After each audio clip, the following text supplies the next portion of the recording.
Hey everybody, good afternoon. Welcome to today's AVITA webinar. We're coming to you live on February 14th, 2024. Happy Valentine's Day to everybody. For those who don't already know, CAFITA means learning in Creek. In that respect, today we'll be learning about advanced storytelling, how to tell stories across all types of grants from Beth Archer. My name is Brooke Warrington. I'm the Training and Development Specialist here at the Native Learning Center. We're also thrilled that you could join us today for this webinar. If you could follow along as I read the disclaimer aloud, this webinar provides a summary of fundamental concepts, requirements, and/or procedures within the allotted 90 minutes. The material discussed does not illustrate all possible scenarios that could be applicable. Displayed here is also our copyright infringement law. This is just a friendly reminder that the webinar presentation materials are protected by copyright, trademark, trade secret, and other intellectual property laws. Before we get started, I want to familiarize you with some of the features available and how the environment works. So if you look at the top of your screen, you'll see an icon of either a person with their hand raised, or you might just see a hand. With that icon, you can either signal that you're raising your hand, you can signal that you agree, signal that you disagree, or signal that you need to step away. Now your screen should look similar to this graphic. To the bottom left, you'll see a box that says Files. Here you'll find a copy of today's presentation that we've been given permission to share. Feel free to download a copy for yourself. You'll just click it and then click the arrow pointing downwards to download and save it onto your device. Once the item's downloaded, it should appear in your device's download section. Forgive me while I mute these notifications, guys. So sorry about that. All right, the second box over is labeled web links. This is where you'll find our survey about today's webinar, along with the link to join our email list, to connect with us on LinkedIn, as well as links that might be seen throughout today's presentation. And then finally, all the way over to the right, we have the chat box. This is how you'll communicate with both the instructor and the NLC staff today.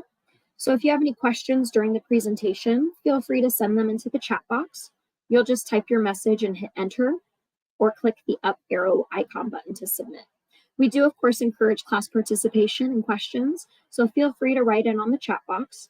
If you're having any tech support issues, that should also be submitted right there. Know that most of them can be solved by exiting and re-entering the meeting room. Let's all go ahead and try out the chat box together by typing in your name, where you're joining us from, and your tribal affiliation, please. All right, folks. With that, it's with great pleasure that I introduce today's webinar instructor, Beth Archer. Beth, I'm going to hand it off to you now. Great. Thanks so much, Brooke. Hi, everyone, and welcome. I am thrilled to be here with you guys today. I know that we might still have a few folks that are still trickling in, but let's get started. So my name is Beth Archer. I've been working in the nonprofit space for just over 10 years. And in that time have been involved in several different roles, from operations to development and fundraising. Along with being a grant professional and a consultant, I am currently also the executive director of a nonprofit. So I've been on a lot of sides of storytelling and worked with a variety of different teams while doing so, and have been successful in using these stories to obtain funding for everything from repointing bricks on a historic building to celebrating Pennsylvania's beer industry. I'm really excited to be here today to pull all of that different experience and put it behind today's topic and help you leave with some really practical tools to strengthen grant seeking within your own organizations. We often like to start our webinars and our trainings with sharing what is fueling us today. I think it's always good to have those little things throughout the day that really keep you going. And today I am completely fueled by Valentine's Day chocolate and coffee. Valentine's Day chocolate for myself and coffee because I have two little ones that are probably also enjoying Valentine's Day chocolate at the moment. And I know I'm probably going to need that coffee when they get home. So that is what is fueling me today. But in general, what gets me going is hiking and camping, running and cycling. So just a little bit about me and what got me here today. So as Brooke mentioned, as we go throughout today's presentation, please feel free to ask any and all questions in the chat box. Really excited to see everyone checking in here from all over the place. I'll keep an eye out there, and I'm happy to answer questions as we go. And Brooke said that she will also help call out some questions if I miss any. So please make sure you put it all in there. Passionate hiker and camper too. That's great. That's great. All right, so advanced storytelling. What does that mean? We are going to be looking at all the ways you can incorporate stories into different parts of your grant proposals and across all types of grants. So not just foundation, not just government. Let's talk about it all. And I'm excited to talk about this topic. It's something I always enjoy about the grant process. Our team at D.H. Leonard Consulting also happens to be a group of pretty avid readers. So anytime we get an opportunity to talk about stories, you can get us really excited. Today, we will keep it focused on grants. However, I will never turn down a book recommendation. So if you have any and you feel comfortable, throw it in the chat box, or feel free to find me on LinkedIn afterwards. I'm always interested in talking about books and grants, of course. So as I mentioned, we are going to look at storytelling across different types of grants, and these are all the topics that we are going to cover. There's a lot that goes into storytelling, but let's start by remembering that every time you submit a proposal, in whatever format, you are telling a story. For the funder, it becomes a story that they are reading, and you are telling about your organization and its mission. So you are already storytellers, even if you are not like the authors my team is always talking about with her favorite books. If you have submitted any type of proposal, you're already doing it. And we're going to start in talking about foundation grants today. So we are going to build a story. We are trying to catch the funder or the reviewer's attention. We want to stand out. We want them to feel connected to our mission and to those we serve, and we want to engage them. So how are we going to do that? And the first thing that you want to think of is, okay, what is going to do that for this funder? Before we even prepare the story, well before we even sit down and we start to write, we want to think about this first point here. You may have heard this before. There is a great article by Allison Shirk, actually now Allison Jones, about if you have met one foundation, well, you've met one foundation. If you haven't read through this before, I highly recommend doing so. I believe we're going to add the link to the chat box for you, but we'll summarize it here. Basically, the idea is if you are doing this right, if you are submitting proposals and approaching funders in the right way, we are customizing our story for each grant maker. We're making sure we know what is going to engage them specifically and resonate with them. And here is a quote from the article. And you'll see that it really highlights that each funder is different in terms of their applications and their priorities and their vision. Excuse me. And the more time we put into building a relationship with them and speaking directly to them, the more successful we are going to be. So we want to keep that in our minds anytime we sit down to write a proposal, and especially as we are thinking about it in the context of storytelling. And it's good to make this a part of your process. You want to have steps that you can follow and make a habit out of, and just part of what you do, so that you can then customize it for each foundation. So I'm going to guide you through these steps for preparing your story. I have some examples. We're going to start here with foundation, and then later we will go through the same process with government. All right, so the first step, something I am sure if you have submitted a grant proposal at any point, you are already doing, which is to review the foundation's guidelines. And you might be saying to yourself, of course, we are going to review the guidelines. That's pretty much where everyone starts. And I know, but what we mean when we talk about reviewing the guidelines in this context, I want you to read them through the lens of your story. As you're looking through the guidelines for the application, what data points do you think might be most meaningful to them? What aspects of your program design or your outcomes are going to resonate the most with them? So we're reading through this and we're trying to determine that information, not just when it is due and how much we can ask for. Though equally important, it is not the only thing that we're looking for. So in this example, we are looking at the Fresh Sound Foundation. We are on the screenshot here is their frequently asked questions page. We've already looked at the guidelines. We're poking around the website trying to see what information we can gather about the foundation. And in multiple spots on their website, you find some interesting clues about what is most meaningful to them. You'll see here that we have a picture that is directly from their grantee, and it has a caption. So these are things that their grantees have submitted to them. And these are all over the website, not just on this particular page.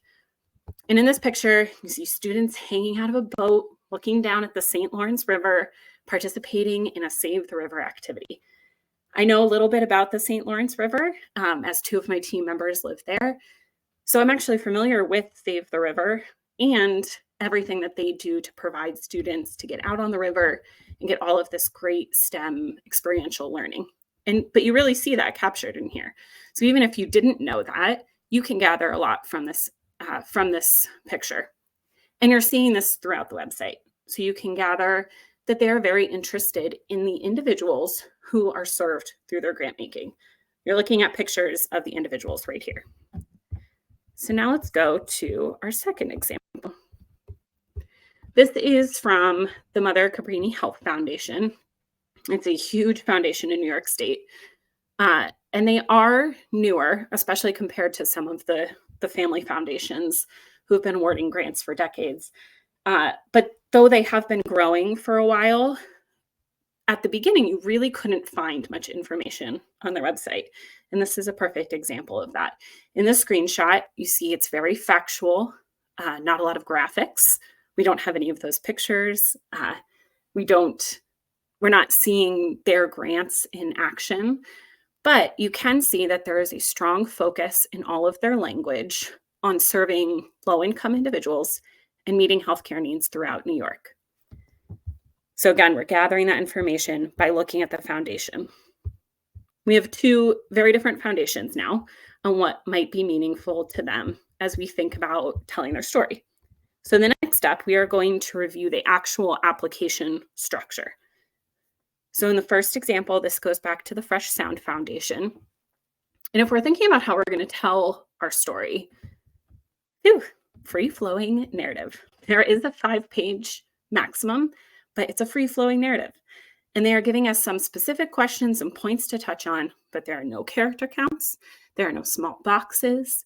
And I know a lot of people are probably thinking yay to that. Some may feel a little bit differently, but doesn't have a lot of structure around what you can do.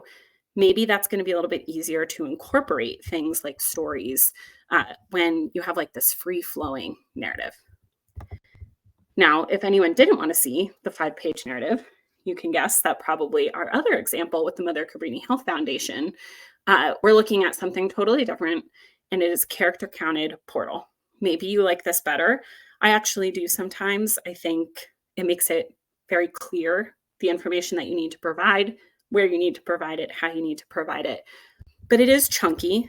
You have to respond to very specific questions, and they are asking for very specific answers here. And so when we think about providing some type of story within this, it is harder, and it is easy in these types of applications to fall into giving them only the information that they are asking for. But we can still do it. We just have to decide where we're going to put it. Maybe we're putting it in one section. Maybe we're going to incorporate it across several sections. It is doable, but it's a very different process than how we would do it in a free-flowing narrative. And I would actually love to hear, if you're comfortable, in the chat box, if you have a preference. Are you a fan of the free-flowing narratives with little guidelines, or do you prefer a portal with some more specific guidelines? Feel free to share right in there. So now we've looked at the funders' guidelines. We've looked at the actual application structure. And now we want to select the type of story that we're going to use. I see some fellow writers here in the the chat box like the specific guidelines. Yeah, I think a lot of people naturally assume that the free-flowing narrative might be easier, but those portals and the character counts, they tell you exactly what you need to know and where you need to put it. But now we're going to think about the type of story that we might use. So if we think about the information that we have gathered in that first example from the Fresh Sound Foundation, what type of story do we think that they are looking for?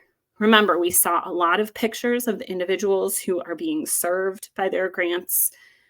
And likely in this case, a client story is going to be our most meaningful. That's the kind of information that will engage the reviewer or the funder. In the second example with the Cabrini Foundation, we actually didn't get a lot of clues, but we do know that they are focused on total population impact. So maybe we're going to share a specific client story, but maybe we should also be thinking about the bigger systemic impact that we can show. And we're going to talk about these different types of stories and how you can use those to show that bigger systemic impact. And now, no matter what type of story we are choosing, our client, community, or any of the other ones listed here, before you actually start to write, I want you to think about practicing your story. You want to think about what it's going to sound like when you deliver this. I'm sure that many of you have done this before or have done it in some capacity. I've been a part of organizations who have done this in a few different ways. One had a very specific elevator pitch that the whole staff worked on. We practiced it at staff meetings. We had like an agreed upon elevator pitch. There were some organizations I worked for who had some key points, like donor talking points about different programs or about the organization as a whole.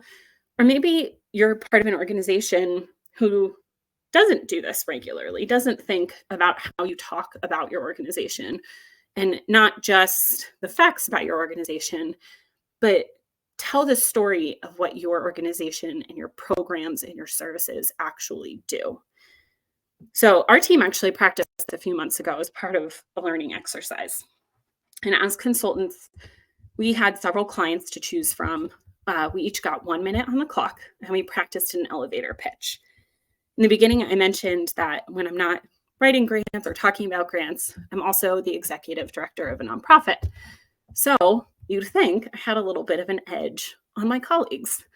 I got to use an organization that I'm extremely familiar with, not just one that we consult with and that we work with on maybe an in-depth basis, but we're still on the outside of. I got to talk about an organization that I lead. And it was a lot harder than you think. I have so much knowledge about the organization and the programs, and I could talk for hours about it. I'm sure so many of you are in a similar situation, but that's the problem. You don't want to talk for hours. You want to focus on some main points and make sure that what you are saying is meaningful to a specific audience. And that goes for whether you are saying it out loud to a major donor at a cocktail party or whether you are writing it down into a grant application. And we have some things that we want to think of and answer when we're verbally practicing this story. So for example, if I'm talking to a funder for PA Eats who's interested in fighting hunger and ending food insecurity, I'm going to tell them about our Nourish PA series, which is a series of recipes and how-to videos featuring simple, affordable, great tasting meals that use ingredients commonly found in our state's food pantries. I'll tell them how we developed these recipes with Feeding Pennsylvania to make sure that they're completely informed by current client needs and what is currently available to them. And maybe I'll mention that we're one of the only organizations that develops recipes in this way and for this specific population. And that last year, our page views of our Nourish recipes increased by 140% from the previous year, which just really shows the need for resources like these. I'm thinking about my specific audience. I'm thinking about the funder who doesn't know us or what we do. And I want to think about having 1 minute to share that story with such passion and in such a meaningful way that they want to give me money to support that work. So think about this. For everyone who has said that they do have an elevator pitch, maybe they have practiced it, maybe it's just like a one-pager that your organization has. And even for those who don't already have one, but are now thinking about having one, do you think that you could tell your story in a meaningful way to a specific audience in 1 minute? You can drop a Y in the chat box for yes or an N for no. Do you think that you could get this across to a funder in 1 minute? And we're not going to do it today, but I do definitely recommend you trying this and like actually setting a timer, because that 1 minute goes much faster than you think that it would. And I'll tell you what I remembered about this exercise. So for those of you who are already saying no, after we did this for 1 minute, then we did it for 30 seconds. So we set that timer for 30 seconds. That's all the time you have to get your point across. Do you think you'd even be able to do this? And so how does that play out in our examples here? You know, for the Fresh Sound Foundation, we have this story in our head, the story of our organization. And we are thinking, how can we get this across to the funder? Maybe we feel confident that we can give most of the information in this free-flowing narrative. We can tell them why we're amazing and we're a good fit for their priorities. In the case of Save the River, they serve 1,000 children annually. They're the only organization doing that in their area. And so in a narrative like this with not as much structure, maybe you can deliver this information. You have space to add in the passion and to really make an impact on the reviewer. If instead we only have 30 seconds or we have very limited character counted boxes, we're going to be very concerned with our time and exactly what it is that we're saying. We don't have a lot of time, we don't have a lot of space, but we still have these key points that we want a reviewer or a funder to walk away with. And by practicing this story, what you might actually say out loud and what you want them to remember is a great way to ensure that you know what those main points are. And then you can see if you are putting that into your application and if it's coming across. And here's another reason to practice it and to actually say it out loud, actually practice it out loud. It's one thing to write it, but what might land you in the no pile, and often does, is if your proposal is very flat or very factual and it doesn't engage the reviewer. It's not that the writer isn't writing a great piece. You might be getting all of that information out there and your organization might be doing fantastic work, but it could be lacking the passion piece. And it's easier to hear it, that passion, and then translate that to paper if you are hearing yourself actually say it out loud. So definitely a good idea to practice that. And now we can get to step 5, and we can actually start writing. So we're going to gather our details, all of the information that we know and that we need. We might have to gather from others, and we are going to place it within the narrative flow, or in the case of Mother Cabrini Foundation, make it fit across those character counts. And we're going to pause here just for a minute and see if there are any questions. I haven't seen any come up in the chat box yet, but just give you a minute to put one in there if you have it.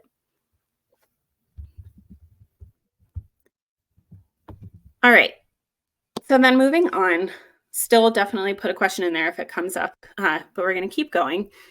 This is all great. We've done the pre-work and we are sitting down to start writing this into our applications. So let's get into the kind of stories that we might use to make our proposal more than just the statistics or the data or the facts, and make our application personal and engaging. Because it is one thing to be able to tell your organization's story.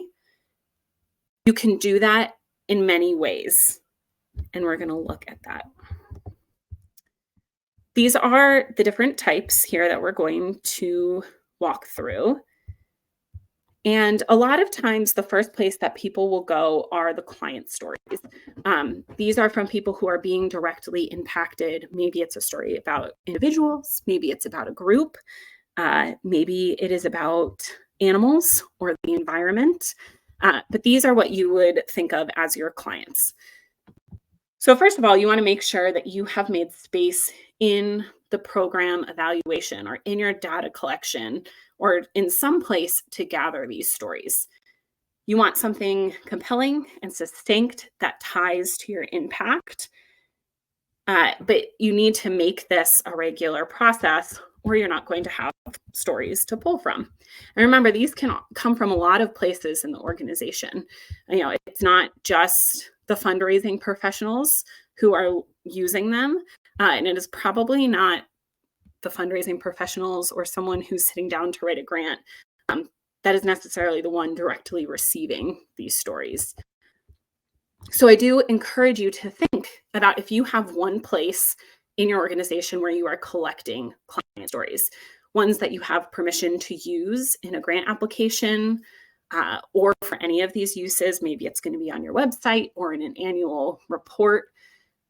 If you don't already have one, think about where you can put these and where they are going to be shared. Because remember, a lot of times funders aren't just looking at your application. They're also looking at your website. They're looking at your social media. So these are all the places that you can share stories. Maybe not all of it falls under your role or your responsibilities, but if your organization has that centrally located place to collect stories that you have permission to use, everyone can use them. And then you can also make sure that the stories that you're telling across your website and your social media and in this application that you're preparing are all in line and they all tell the same story. And this here is a good example to remind you that when you are telling a story in your proposal, you should not only think about what you're sharing, but how you're sharing it. Does it draw some attention and stand out to the reviewers? A lot of times, this is how you will see client stories put into specific applications. But we are not limited to just client stories. If we're thinking about the other information we have available to us, and the other statistics or data we might be sharing, because remember, we want them to align. We want it to be the data and the story. We can get creative and draw from other audiences.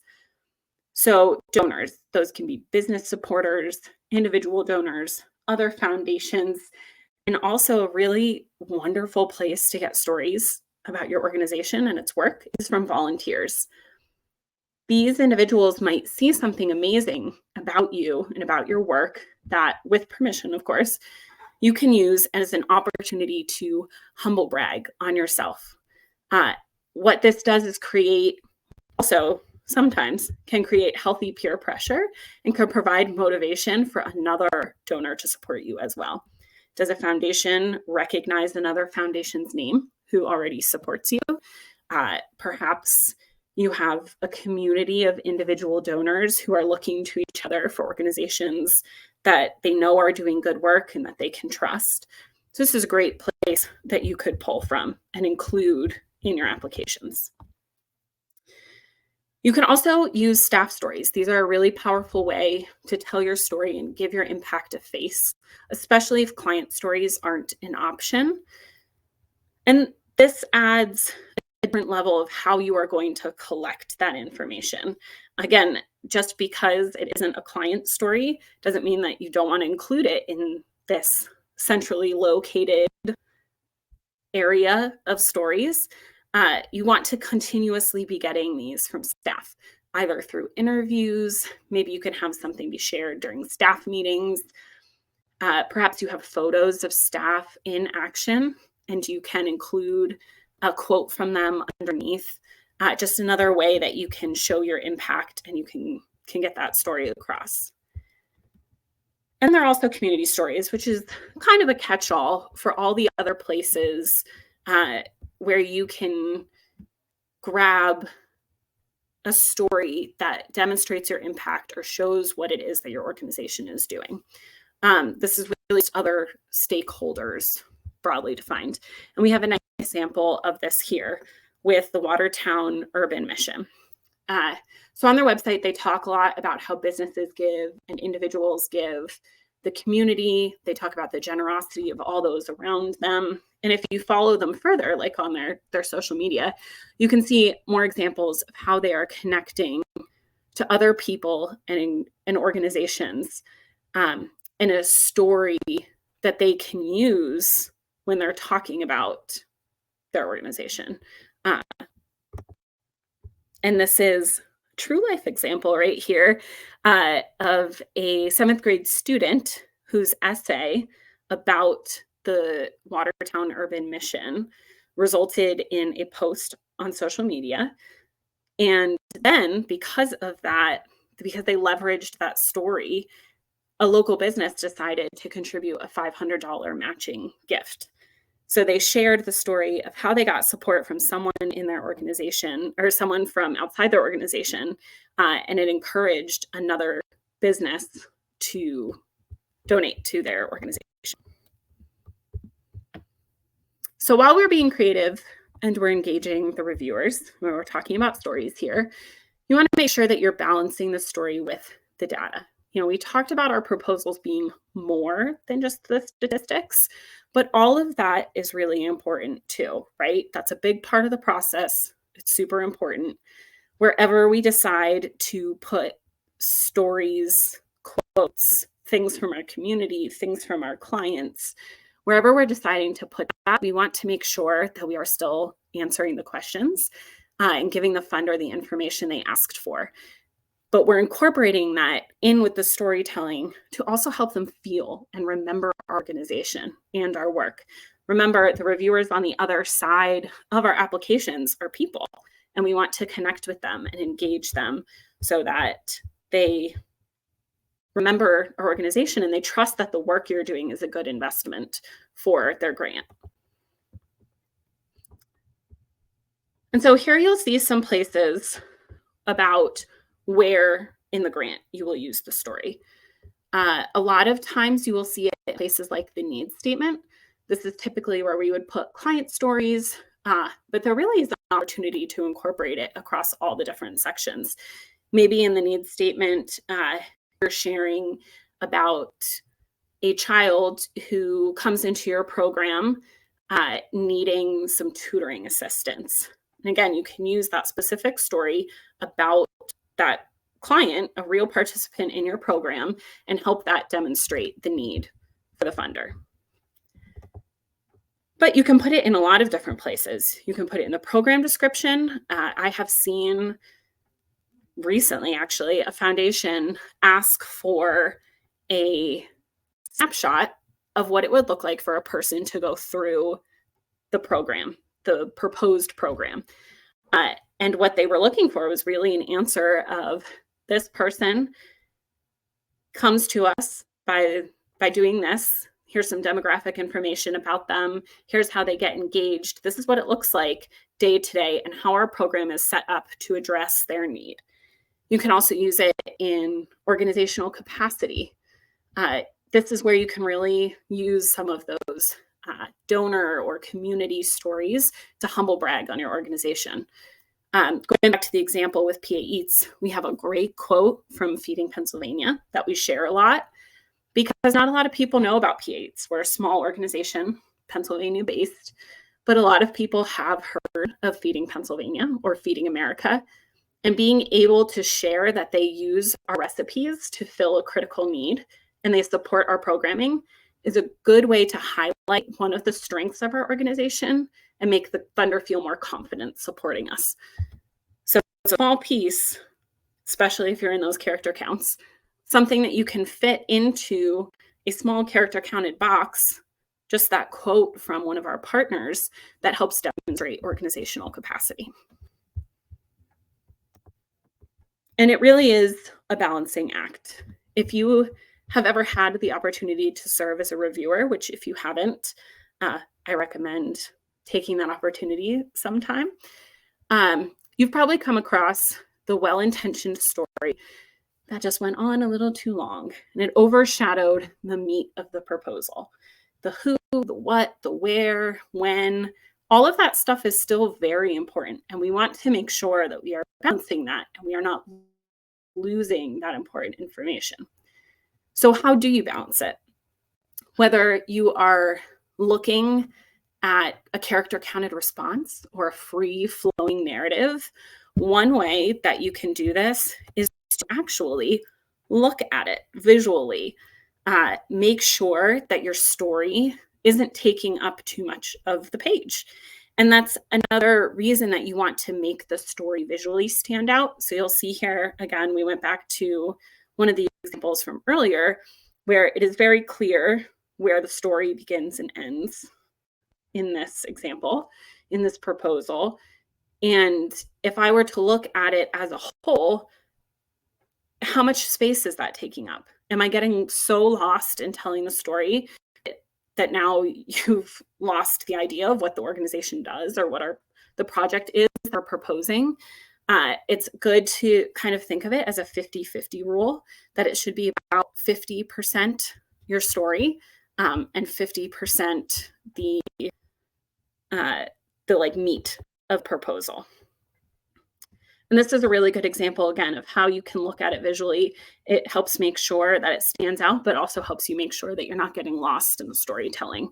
And this was just an LOI, so just a letter where in the beginning, they begin the story. They start telling you about Jay, who's one of the individuals that receives their services.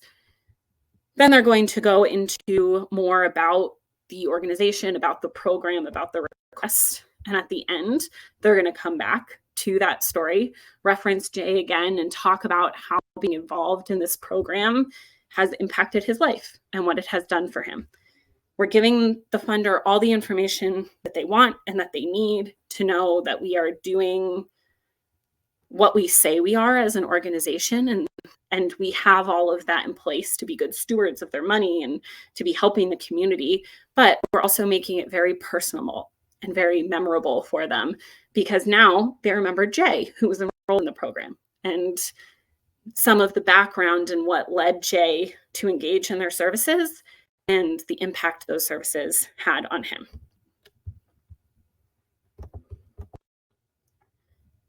All right, we're going to pause here again because we are going to go over to government grants shortly. And just wondering if anyone had any questions about integrating stories into their foundation proposals. Any questions so far? All right, so then let's go over to talking about government grants. And we use these two categories to contain most of what we are talking about, most of the types of funding opportunities you will come up against. But of course, there are always corporations and other private funders. And the idea is that in foundations, a lot of times storytelling might either come naturally in your letter, or maybe it's something that you always do with donor outreach. But there are a lot of types of proposals, whether they are government or not, that just feel a little bit more formal, more structured, more rigid. And what we hear a lot, and the biggest concern that people have about storytelling in government grants is it appropriate and is it possible?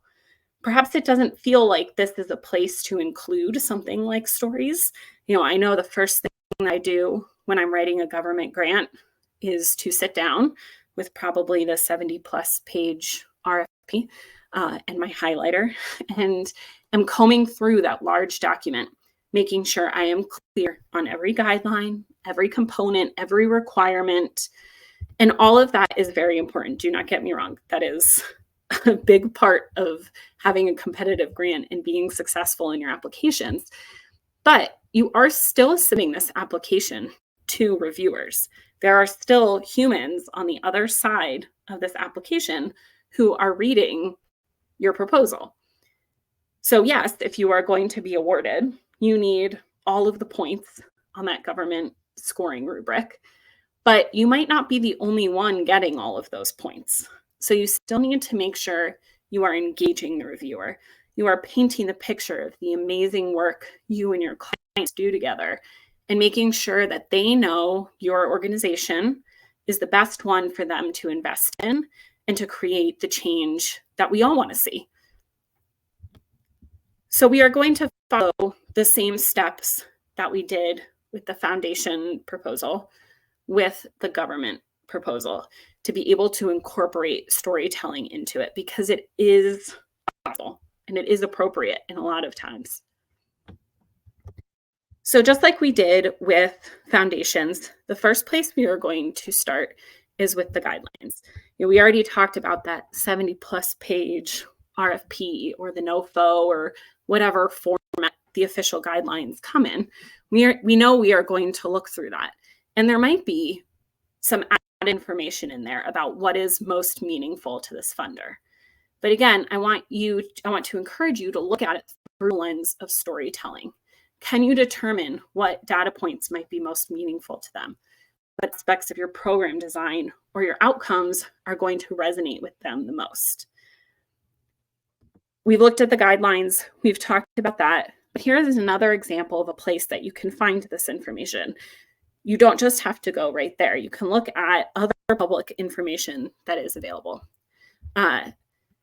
especially with government grants. As we had mentioned, their guidelines are often a little more formal and structured. And so maybe they're not going to have all of that information, but do they have a website? Do they have social media? Do they have a newsletter? In this example, we're looking at the New York State Council on the Arts. You can see from their social media here that they are very interested in highlighting the communities they are serving. You see the word community in here several times, and you have this great picture of the community carrying out some of the grant-funded work. In the second example, we're looking at an opportunity through the Department of Justice, their school violence prevention program. We've already looked at the guidelines. We're seeing where else we can gather the information, and we're on their frequently asked questions page. It's not always the first thought to go to frequently asked questions. This is the second time that we've seen a screenshot of a frequently asked questions page. They are a wealth of information. If it is not already a common practice for you to look for frequently asked questions and to read through them, I definitely recommend it. I always look for one when I'm preparing to write an application, whether it be foundation or government. There's just so much information that you can find on there. But you'll see here, they mention community, but you aren't getting the sense from them that stories are something that's really important. Not in the way that we did with the Council on the Arts, where on their social media, they're sharing these stories. So you don't have a lot of guidance here. But this isn't the only place we're going to gather information. Just like with foundations, we are now going to review the application. Again, this might give us some insight into what it also starts to give us the information about where we are going to put the story. So here we are at the first example again, looking at the Council of the Arts. And look at that. There's an actual question within the structure. This is a portal submission. Within the structure where you see an opportunity to include a story that demonstrates community benefit or community involvement. How amazing would it be to include a community story in here that you already have that very clearly demonstrates how the community will be involved with this project? Maybe it's a new project and you can demonstrate how the community has been involved in your other programs and how it is going to be the same for this project. Or maybe it's a continuation or an expansion, and you can use these stories of the community's involvement to answer this question right within the portal. And it doesn't, because it is a portal, it doesn't have to be long. It can be a quote, it can be a small blurb. You have a couple of different options for how you can put it in here. But it is something that goes beyond just providing the data or the facts for the reviewer.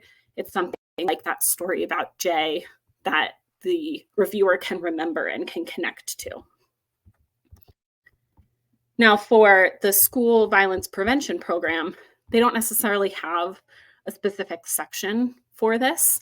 not the nice way that the Council on the Arts did, where they call it right out for you. But you do have at least a little less structure. It's not character counted questions. And you have this narrative attachment where you might have an opportunity to work in the story.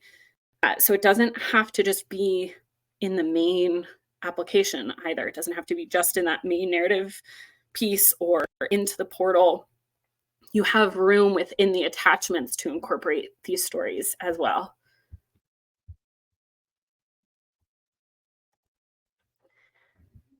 So now we're thinking about the type of story that we're going to use. We've looked at the funder, we've looked at their specific application, and now we're selecting the type of story, same as we did with foundations. So when we're looking at the Council on the Arts, as we had said, it's pretty clear through their guidelines and through their Facebook posts that they care about community stories. We are likely going to want to put that in, incorporate a community story, either right into that example that we pulled out or somewhere else within the application. In the second example, we didn't have as many clues. So maybe we're going to choose a community story. Maybe we're going to choose one of the other ones. Maybe we don't have an opportunity to tell as long or as in-depth of a story in this case. But we still, before we even sit down to write, want to think about what kind of story we need and where we're going to put it. And again, before we start writing, let's verbally practice this story. Know what the main parts are that you want the reviewer to leave knowing, beyond the fact that you have the staffing in place to carry out the project or confirming that you can carry out the required activities. Again, it's all very important, but you want them to know that you are the best organization to do that work. And you want to ask, is this coming through in your application? Are they going to remember you as the ones who will carry out this very important work? And these are just some questions thinking about it within those two examples. And again, we've done all of the pre-work and now we're actually going to start writing. We're going to gather the details we needed for the story. Hopefully you have that one place, that one centrally located file, folder, online something where you have gathered a lot of stories so you have choices. You have community stories and you have client stories. And we are going to, for the Council on the Arts, put that across the character limited responses. And for the school violence prevention program, we're going to maybe put it across the portal or in that narrative attachment. We have a current client who is really wonderful at storytelling. They value gathering and sharing stories so much, and it has really made them very successful at grant seeking. And they're a shining example in this case of how you can even make it happen in government grants. We have worked on foundation grants with them as well as government grants. And of course, in foundation grants, they often have more of an opportunity to include things like pictures. They love putting pictures as attachments or like right into the letter. You can have the words go around the pictures. You can put them right in that LOI. And they have that opportunity in foundations, but I've seen them do it a lot in government proposals as well. One example was with a grant for environmental protection, and they included quotes from their local elected officials that highlighted the need for their work, and also quotes from their elected officials that celebrates the work that they are already doing in the community. Took up a very limited amount of space, but really underlines what they're saying. They're going beyond just the data that they're giving you, and they're making it a full story, something that can really connect with the reviewer. And once you start doing this regularly, you'll see how much it can truly strengthen a proposal. So another way to tell stories that we haven't talked about yet is by creating personas. And this is a great idea if you don't already have a specific story that supports what you are saying in your application. Maybe it's a new program. Maybe your organization doesn't collect stories regularly, or maybe you work with a population where confidentiality is really important, and opportunity to share stories is limited, or you can't share it in the way that you would like to. This is where personas can come in.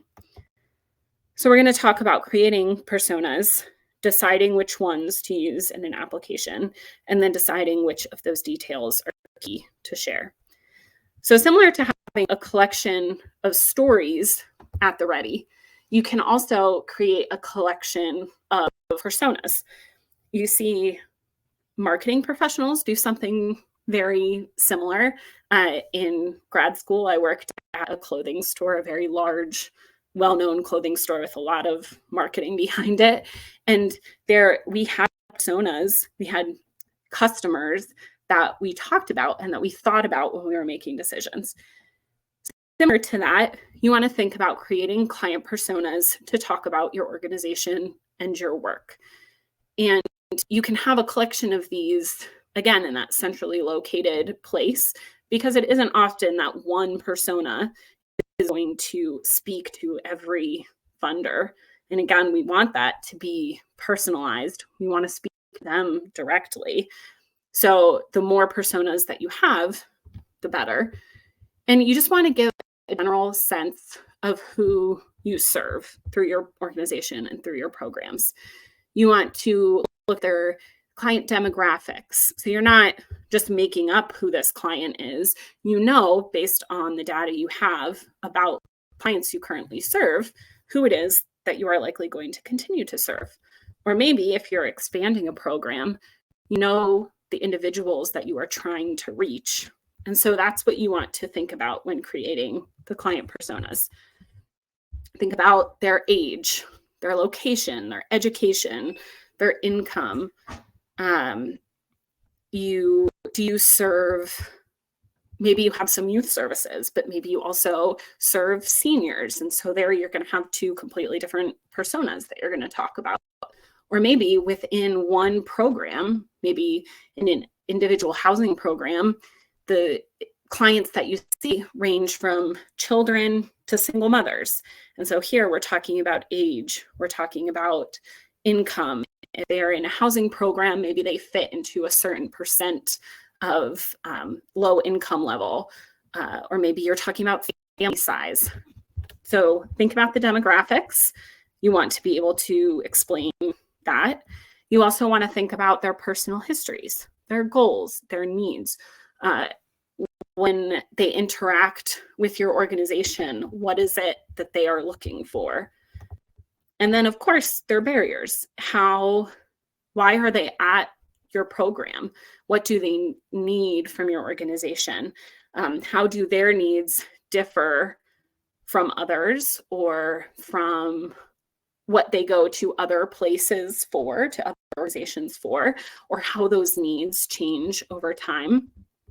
And when you bring all of that together, you have a nice snapshot of an individual who would be in your program. So you don't have the specific client story of Jay, who came to you and did XYZ of your services and had this impact, but you do have Sarah, who is what your clients might typically look like.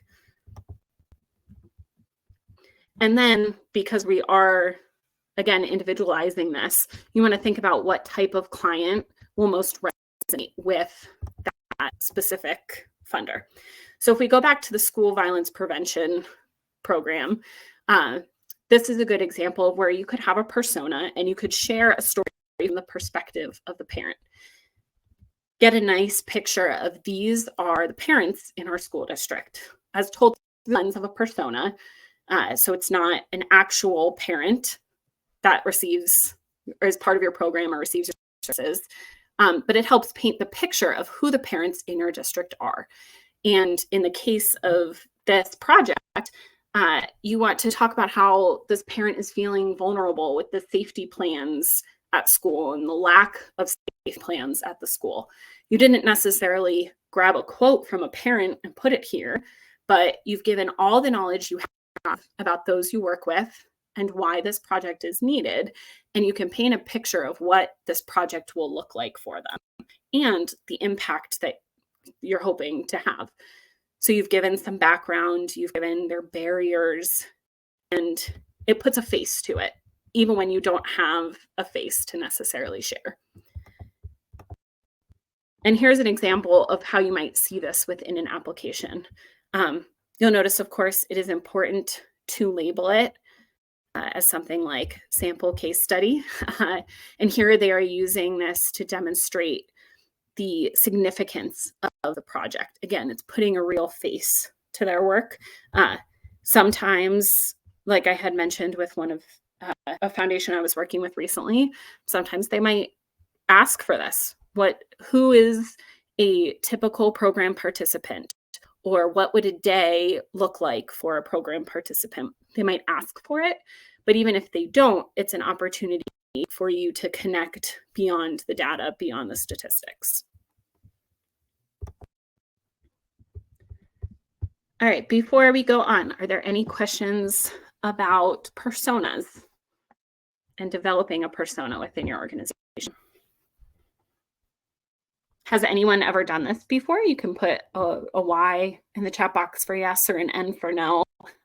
If I would love to hear if any organizations already have personas developed. I, again, have been a part of organizations who have done this to varying degrees. It looks like most do not. So this is a good opportunity for you to talk with other staff and perhaps develop some personas. Or if you don't have personas because you have so many wonderful client stories, then that's fine too. I do see a question. Would you use names for these personas as if they are real people? So yes, you can. You'll see here, again, it's labeled as a sample case study. So the reviewer knows that this is not an actual client of yours. But yeah, you want to give this persona a name and a face. So in this case, it's Sophia, who lives in a small rural town. They're talking about her education here. And you see the different pieces of what we were creating with personas in here. We have some demographic information. We have some information about barriers, or maybe what some of the challenges are that Sophia is facing. But by developing a persona and giving persona a name, it goes beyond just saying, here's the demographic information of our clients. Here is the activities within our program. Here are the outcomes. You are putting it into a person and giving that all of that information an actual face. So yes, you would use names for the personas.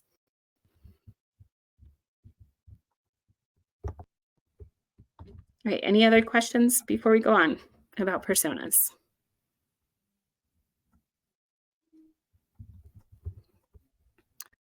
All right, so we have now talked about incorporating stories in all the different ways that you can, all the different places you can put it.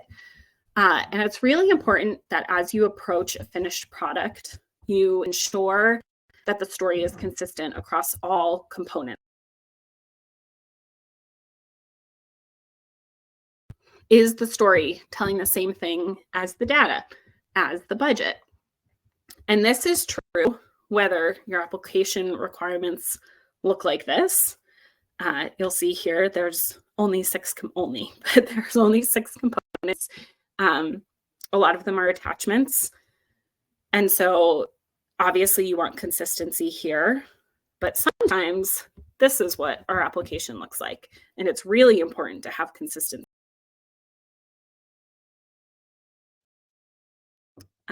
Especially from the perspective of a reviewer who might be looking through all of this.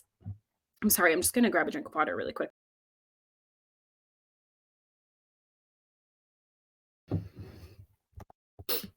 All right, so we want to ensure that the details that we are sharing is consistent It's the same story across every element of the application. And the best way to do this is to have an external set of eyes review the entire application before submission. We say external. It doesn't need to be external to the organization. It could just be external to the grant application, someone who hasn't seen it before. And we definitely want to do this more than a few hours before, because if you're having someone look at it for consistency and they're looking at all of these different components, they're likely going to find at least something. They're going to have questions, they're going to have comments or suggestions. And if you do it right before submission, you aren't going to have time to react to it. And then, great, it's nice that you know that it isn't consistent, but you're not going to have a lot of time to fix it. So this is something that you would want to do once you have a full application, but well before submission. And within our team, we usually do this in two different ways, depending on the size of the application. All of our applications, no matter what the size is, from a one-page LOI up to a government proposal that has 15 attachments, all of them go through an edit at one point. Once we have a good chunk of the narrative and the questions answered, and we're not adding a whole lot of content from there, we have somebody go through, check for spelling and grammar errors, which isn't necessarily related to consistency, but is related to the competitiveness and the strength of your proposal. And also with an eye on content, answering the questions, did you say the budget was this in one place and forget to update it in another place and it says a different number? So you're looking for that. And we'll usually do that. That's where it will stop a lot of times with our smaller applications, because we've pretty much covered all we need to. When we're doing a government application, we'll do something called a mock review. And we will have 3 external team members receive the proposal, all the pieces of the application, all the components, and a scoring rubric that mimics the government scoring rubric. A lot of times this will come right in the RFP or the NOFO or whatever the guidelines are. They often share how you're going to be scored. And so we will take that rubric right out and have them act as reviewers, mock review, have them act as reviewers and go through and score you based on it. And what this does is, when you're writing and you're in the midst of an application, especially if it's a large one, it can be a little difficult to see the forest for all the trees, especially if it is your organization and a project or a program that you're very familiar with. You want to make sure that somebody is looking to ensure you're being clear and that you're painting a clear picture. It is important that whenever possible, as I said, you have someone who didn't work on the application. It doesn't need to be someone super familiar with grants. I know a lot of times people are operating as a one-person grant department, or often people are writing grants as part of a larger role in an organization. So it doesn't have to be a grant professional who's looking at this. It can really be anyone. But what is important is that you are asking them to look for these things. You don't want at any point across any of the pieces to assume that your reviewer has any knowledge or understanding of the need or the problem. You want to make sure you're giving enough context. You're holding their hand through the story so they aren't left with questions of, what is it that your program does? What are the outcomes?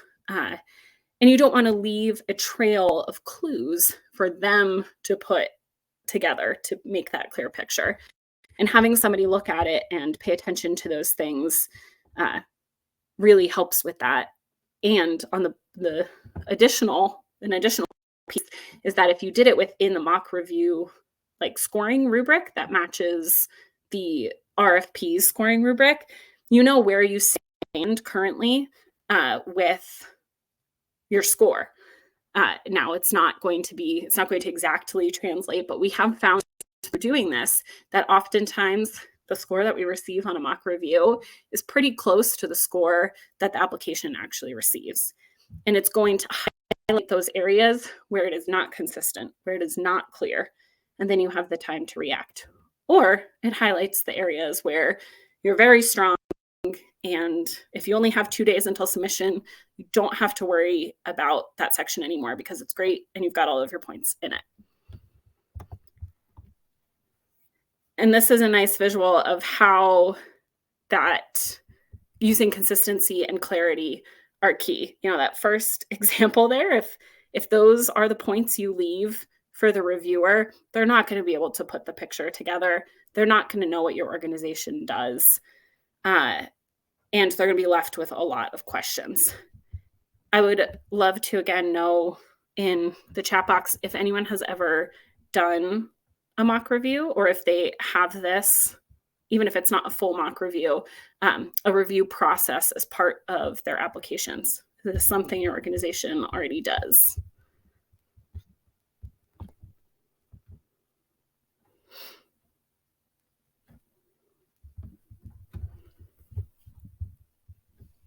I see some people who are going to put in stuff in here. And we do actually have some wonderful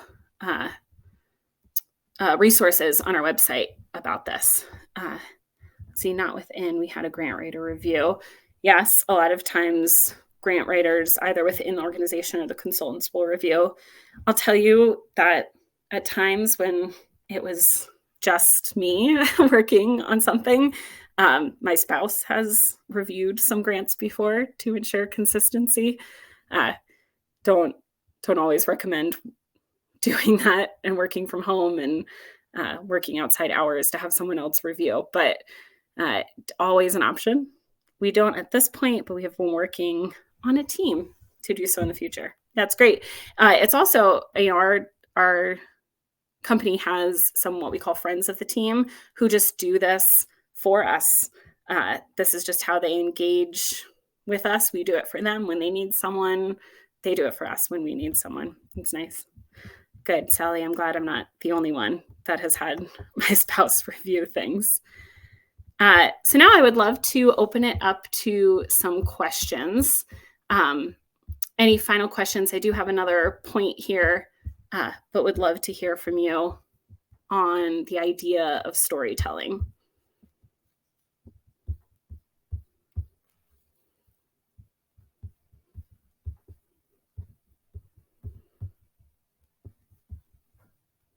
All right, great. So then what we're going to do today, and what I'm going to ask is for just a little bit more engagement in the chat box. And I would love to hear, actually, let's start with this. If I could have somebody share, hold on one second, I'm just pulling something up here.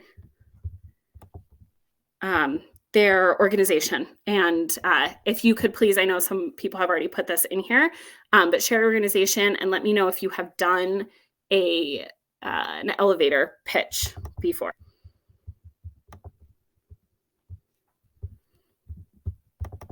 I see some people typing.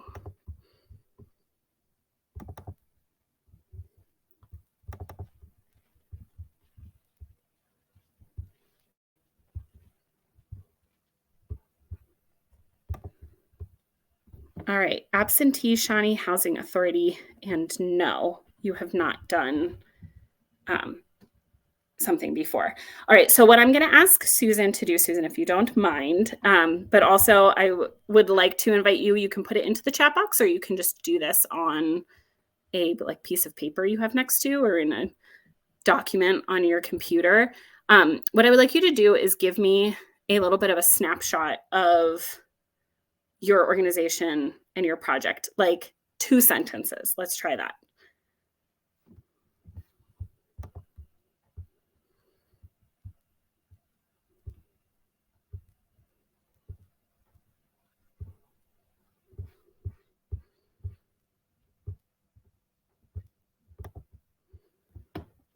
And I see Susan typing. I hope that you guys are practicing this as well. Again, you can type it into the chat box. I would love to see more organizations share if they would like. Yes, I can repeat the question and request. If you could give me 2 sentences that you feel are a good snapshot of your organization. It can be the mission. It doesn't have to be the mission.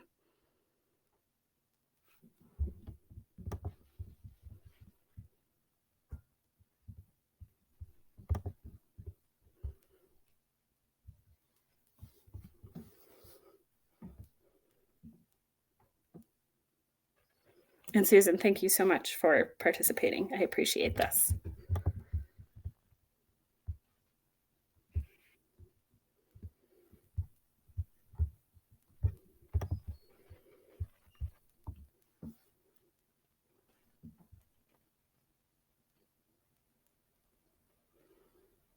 And what I'm asking for here, because I'm really putting Susan on the spot here, what I am asking for us to look at here is to practice that storytelling. And I would love to, my next follow-up question for Susan, so she can be prepared, is whether or not this is the mission statement. Because I think that that is often where people get stuck with their stories. And I know that this is where I was getting stuck with mine at one point with PA Eats.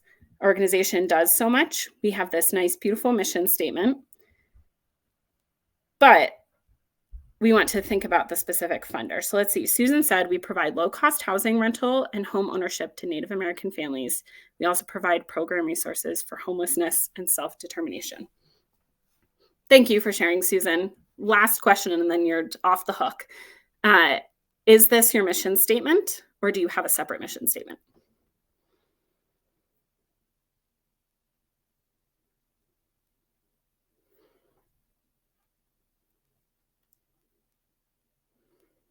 No, we have a separate, longer mission statement. All right, great. So this is the perfect example. We've taken a mission statement, we've cut it down, and what I would like to challenge you all to do is to think about it this way. You know, Susan is sharing the information of what their organization does. Excuse me, something very brief. These are the main points that she wants the funder to walk away with, knowing about her organization. And you can see how then we can make sure that this is weaved throughout our application. And just looking at Susan's answer here, I would think that if you don't already collect stories from the families, that this would be an opportunity to collect them. I understand that sometimes that isn't possible, but a family story would be a really wonderful complement to this. If you're talking to a funder who is interested in supporting housing, rental, and home ownership for families, or just in general, having a family story of what it means to have these services, the impact that your organization has had, is very powerful.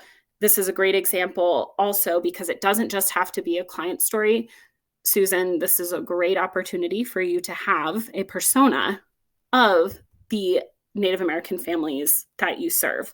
So if you aren't able to share the specific story, you at least have an idea of what you can show the funder what a family looks like who might come into your program. And then I also see, thank you, Susan, for sharing. But I just wanted to take that example, see how it could be the mission statement or not the mission statement, and then how you can fill in with stories. I would imagine that as a program that provides resources for homelessness and self-determination, that you probably also have some nice community stories that you can include in there as well. So thank you, Susan, for sharing. And we're just going to look at one more here from Andrea, who we at Cherokee Nation are committed to protecting our sovereignty, preserving and promoting our culture, language, and values. We are committed to improving the quality of life for the next 7 generations of our citizens. And that is a summary of the mission statement. Great. So, Andrea, when you are thinking about the funders, when you are thinking about the funders that you are talking to, this is a nice example of how you might pull something specific out of this. Perhaps the funder is most interested in language. And at that point, you don't want to share, you want to share a snapshot of your organization as a whole, of course. But then what you're going to focus on are the components of your programs or the components of your organizations that are related just to that aspect. A lot of times we fall into, here is the whole history of our organization. Here is everything that we do. Sometimes that's a question, sometimes that's not. Especially in an LOI, if you only have 2 pages, they don't need to know every single thing that your organization has done. They want to know if they are a funder who is interested in promoting and preserving language.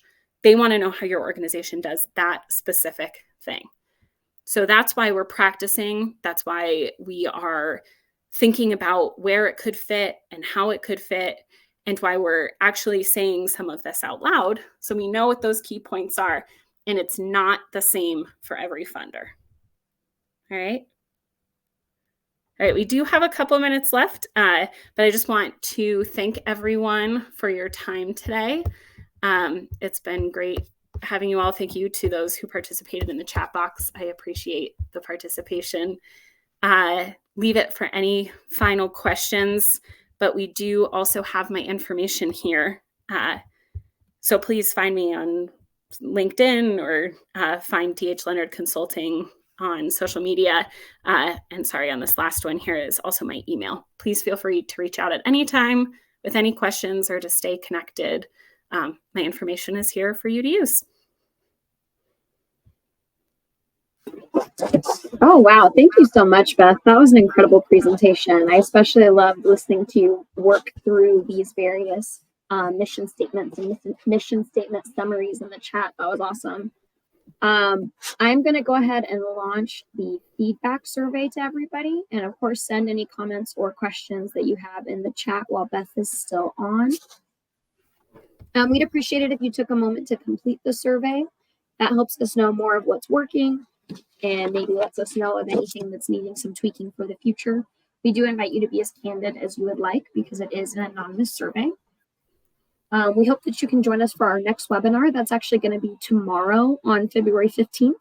This one's going to be on employee record retention for tribal housing, presented by Lisa I. Perez. Registration, as always, is free. Please also check out our upcoming events posted to our various social media. We're on Facebook, Instagram, Twitter, and LinkedIn. We even have a podcast titled the Hopathanga Native American Podcast, where we discuss more focused topics within Native American housing and self-determination. You could hear that on Simplecast, Google Podcasts, Spotify, and Apple Podcasts, as well as viewing the video recordings with our guests on YouTube. Once again, I want to thank all our participants for joining us today. Thank you again to Beth for such an incredible presentation. I hope everybody has a wonderful rest of the day, and we do hope to connect with you guys real soon. Thank you so much, everyone. Close out.